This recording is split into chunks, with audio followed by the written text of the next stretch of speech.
Sira husi frente armada clandestina no frente diplomata. Hamutu Kosarane Sira celebra lorong veterano badala hitu. O missa agradecimento.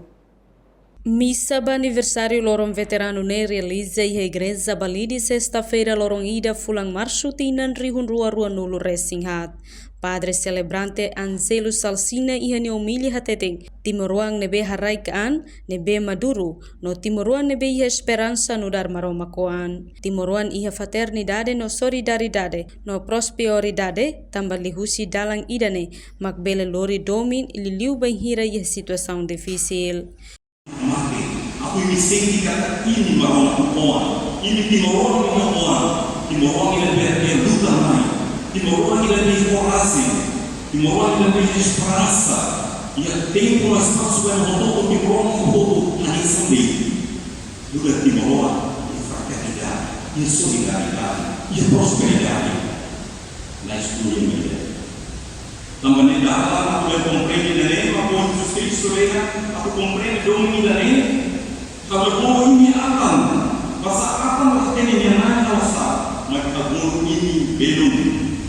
Kok ini mau begini, buat orang yang berbohong aku sih kawan. Benar, ia lebih berkandung bos.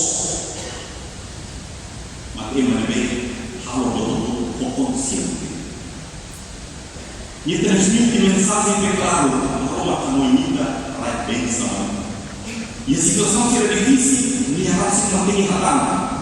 Kalau orang yang dia mesti tinggal, hamba tinggalan, hamba nih. No participa e agradecimento né, mas ministro assunto competente para a libertação nacional, tenente general FDT Lerianan Timor, presidente tribunal recurso de Olindo dos Santos, membro governo, comandante PNTEL, comandante FDT, no convidado Siracelo.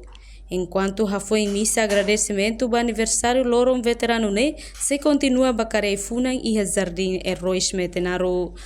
Reportagem Sabina Sansa no Mosquita Televisão Timor Post. Janela informação ba emohoto. Atua tem informação atual dia Clio.